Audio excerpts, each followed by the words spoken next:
ದಾರಿ ಬಿಡಿ ದಾರಿ ಬಿಡಿ. ನನಗೆ ಮಲಯಾಳಂ ಬರಲ್ಲ, ಅದಕ್ಕೆ ಮೊದಲಣ್ಣ ಮಲಯಾಳಂ ಮಾತಾಡಿ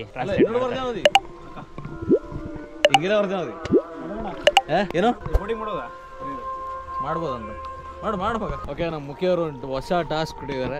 ಇವತ್ತು ಮಲಯಾಳಮಲ್ಲಿ ಮಾತಾಡ್ಸಿ ಕೆಲವು ವಿಷಯಗಳನ್ನ ತಿಳ್ಕೊ ಅಂತ ಹೇಳಿ ಅಂದರೆ ಟ್ರಾನ್ಸ್ಲೇಟ್ ಮಾಡಬೇಕು. ನೋಡೋಣ, ಟ್ರಾನ್ಸ್ಲೇಷನ್ ಅಷ್ಟೊಂದು ಚೆನ್ನಾಗಿ ಮಾಡ್ತೀನೋ ಇಲ್ಲೋ ಗೊತ್ತಿಲ್ಲ, ಟ್ರೈ ಮಾಡ್ತೀನಿ.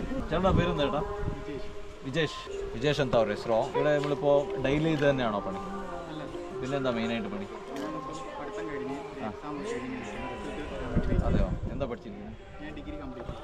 Okay okay. ഇപ്പോൾ നെക്സ്റ്റ് പണിക്ക് വിടാനുള്ള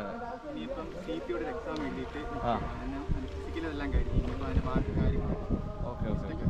ಸಿ ಪಿ ಕಾನ್ಸ್ಟೇಬಲ್ ಅವ್ರು ಆ್ಯಕ್ಚುಲಿ ಓದಿ ಮುಗಿಸಿದ್ದಾರೆ, ಒಂದೆರಡು ಎಕ್ಸಾಮ್ನ ಎಲ್ಲ ಕಂಪ್ಲೀಟ್ ಮಾಡಿ ಇದ್ದಾರೆ.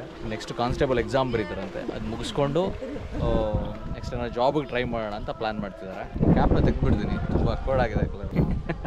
ಅವ್ರು ಆ್ಯಕ್ಚುಲಿ ಅವ್ರದ್ದು ಅಂಕಲ್ದಂತೆ ಈ ಬೋಟು.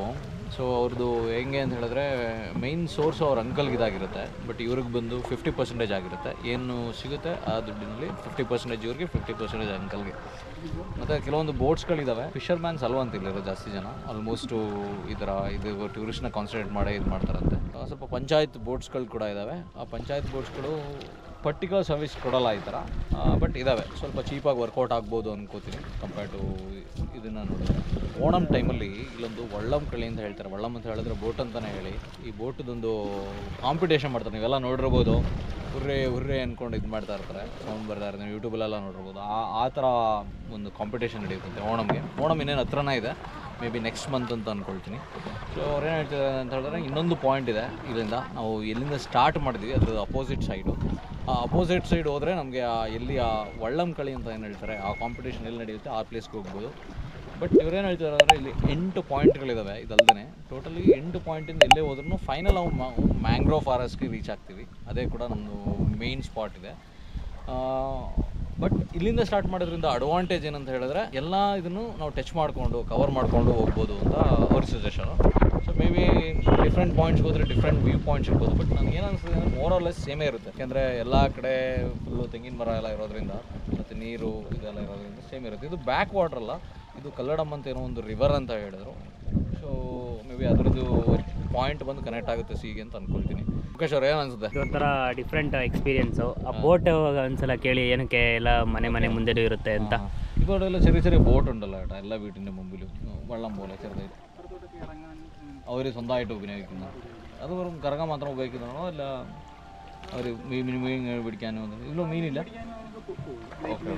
അപ്പോൾ അവർക്ക് വണ്ടിയെല്ലാം ഉണ്ടെങ്കിൽ വീട്ടിൽ എങ്ങനെയാണ് ರೋಡ್? Okay okay. ಅದು ಬಂದು ಅವ್ರು ಮನೆ ಯೂಸ್ಗೆ ಇಟ್ಕೊಂಡಿರ್ತಾರಂತೆ. ಈ ಕಡೆಯಿಂದ ಆ ಕಡೆ, ನೀರಿಂದ ಈಚೆಯಿಂದ ಆ ಕಡೆ ಹೋಗೋದಾದರೆ ಆ ಥರ ಇದಕ್ಕೋಸ್ಕರ ಯೂಸ್ ಮಾಡ್ತಾರಂತೆ. ಮೀನು ಹಿಡಿಯೋಕ್ಕೂ ಕೂಡ ಯೂಸ್ ಮಾಡ್ತಾರಂತೆ. ಅಲ್ಲದೆ ಅವ್ರಿಗೆ ವೆಹಿಕಲ್ಸ್ ಕೂಡ ಇರುತ್ತೆ. ವೆಹಿಕಲ್ಗೆ ಆ ಕಡೆ ಸೈಡ್ ರೋಡ್ ಇದೆ, ಸೊ ರೋಡಿಂದ ಕನೆಕ್ಟಿವಿಟಿ ಮಾಡ್ತಾರೆ. ಬಟ್ ಓವರಾಲ್ ನೋಡಿದ್ರೆ ಚೆನ್ನಾಗೇ ಇದೆ. ನಾವು ತುಂಬ ಮಳೆ ಇರ್ಬೋದು ಅಂತ ಅನ್ಕೊಂಡ್ಬಂದಿದ್ವಿ, ಬಿಕಾಸ್ ವೈನಾಡ್ ಲ್ಯಾಂಡ್ ಸ್ಲೈಡ್ ಆಗಿರೋದ್ರಿಂದ ಎಲ್ಲ ಕೇರಳಕ್ಕೆ ಬರ್ತಿದ್ದು ತುಂಬ ಎದುರ್ತಾ ಇದ್ದಾರೆ. ಆ ಪಾಯಿಂಟ್ ಆಫ್ ವ್ಯೂ ನೋಡಿದ್ರೆ ಇವತ್ತು ನೇಚರ್ ತುಂಬಾ ಕೂಲ್ ಆಗಿದೆ. ಬಟ್ ಈವ್ನಿಂಗ್ವರೆಗೂ ಹೆಂಗಿರುತ್ತೆ ಅನ್ನೋ ಐಡಿಯಾ ಇಲ್ಲ, ನೋಡಬೇಕು. ಮಧ್ಯಾಹ್ನ ಬೇರೆ, ಇವಾಗ ಟೈಮ್ ಎಷ್ಟು 1:30-2 ಗಂಟೆ ಆಗಿದೆ, ಸಿಕ್ಕಾಪಟ್ಟೆ ಬಿಸಿಲು. ಸೊ ಇವರು ಕೂಡ ನೋಡಿ ಸೆಂಟ್ರಲ್ ಕರ್ಕೊಂಡು ಹೋಗ್ತಾ ಇಲ್ಲ, ಸೈಡಲ್ಲೇ ಕರ್ಕೊಂಡು ಹೋಗ್ತಾ ಇದ್ದಾರೆ. ಯಾಕೆಂದ್ರೆ ಸೈಡು ಮರಗಳಿದ್ದಾವೆ, ಸ್ವಲ್ಪ ನೆರಳಿರೋದ್ರಿಂದ ಸೈಡಲ್ಲೇ ಕರ್ಕೊಂಡು ಹೋಗ್ತಿದ್ದಾರೆ. ಫುಡ್ ಬಗ್ಗೆನೂ ಸ್ವಲ್ಪ ಕೇಳಿ ನೋಡೋಣ, ಹೆಂಗಂದ್ರೆ ಮಧ್ಯಾಹ್ನ ಆಗಿದೆ ಆಲ್ರೆಡಿ, ನಮಗೂ ಹೊಟ್ಟೆ ಇಸ್ತಾ ಇದೆ ಹೆಂಗೆ ಅಂತ. നമുക്ക് ഊണ് കഴിക്കുവാണെങ്കിൽ എവിടെയാണ്? അവിടെ തന്നെയാണോ? അല്ല അവിടെ എങ്ങനെ റെസ്റ്റോറൻറ്റ് ഉണ്ടോ? അല്ല കള്ള് ഷോപ്പുണ്ട്. ഓക്കെ. വേറെ എന്തെങ്കിലും പരിപാടി ഉണ്ടോ? ഫുഡ് അല്ലാണ്ട് വേറെ ഷോപ്പിങ്ങിൻ്റെ ഒന്നുമില്ല. ആ മീനെല്ലാം ഭയങ്കര ഫ്രഷ് മീനായിരിക്കും അല്ലേ? ഓക്കെ. അവിടെ നിന്ന് തന്നെ പിടിച്ച് ഇതാക്കണം. ಅವ್ರೇನು ಹೇಳ್ತಾರಲ್ಲ, ರೆಸ್ಟೋರೆಂಟ್ ಇದೆ ಅಂತ ಹೇಳ್ತಾ ಇದ್ದಾರೆ. ರೆಸ್ಟೋರೆಂಟಲ್ಲಿ ನಮಗೆ ಊಟ ಎಲ್ಲ ಸಿಗುತ್ತೆ, ನೋಡೋಣ ಹೆಂಗಿದೆ ಅಂತ ಹೋಗಿ. ಮೇ ಬಿ ಫುಡ್ ಚೆನ್ನಾಗಿರ್ಬೋದು ಅನ್ಕೋತೀನಿ, ಬಿಕಾಸ್ ಅವ್ರೇನು ಹೇಳಿದ್ರೆ ಫಿಶ್ ಎಲ್ಲ ತುಂಬ ಫ್ರೆಶ್ ಇರುತ್ತೆ ಅಂತ ಹೇಳಿದ್ರು. ಸೊ ನೋಡೋಣ, ಹೋಗಿ ಟ್ರೈ ಮಾಡಿ ನೋಡೋಣ. ഇവിടുന്ന് എത്ര ദൂരം ആയിരിക്കും? എത്ര ദൂരം പോകേണ്ടി വരും?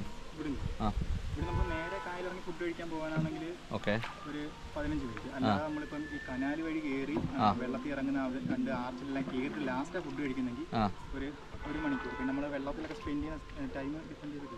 Okay okay okay. ಅವ್ರು ಏನು ಹೇಳ್ತಾರೆ ಅಂದರೆ, 2 ಆಪ್ಷನು. ಫುಡ್ಗೆ ಡೈರೆಕ್ಟ್ ಹೋಗ್ತೀವಿ ಅಂದರೆ ಇಲ್ಲಿಂದ ಒಂದು 15 ಮಿನಿಟ್ಸ್ ಹೋದರೆ ನಾವು ಫುಡ್ನ ಟ್ರೈ ಮಾಡ್ಬೋದು, ಏನೇನು ಬೇಕು ತಿನ್ಕೊಂಡು ಆಮೇಲೆ ಆಟ ಆಡ್ಬೋದು. ಬಟ್ ನನ್ನ ಸಜೆಷನ್ ಅಂತ ಹೇಳಿದ್ರೆ, ಫಸ್ಟು ನಾವು ಹೋಗಿ ಕನಾಲು ಆಮೇಲೆ ಆರ್ಚು ಇದನ್ನೆಲ್ಲ ವಿಸಿಟ್ ಮಾಡಿಕೊಂಡು ಎಲ್ಲ ಸ್ಪಾಟ್ನ, ಆಮೇಲೆ ಫೈನಲ್ ಆಗಿ ನಾವು ಹೋಗಿ ಫುಡ್ನ ಇದು ಮಾಡ್ಕೊಂಬಂದರೆ ಒಳ್ಳೇದು ಅನಿಸುತ್ತೆ. ಮತ್ತು ನೀರಲ್ಲಿ ಆಟ ಆಡೋಕ್ಕೆ ಬಿಡ್ತಾರೆ.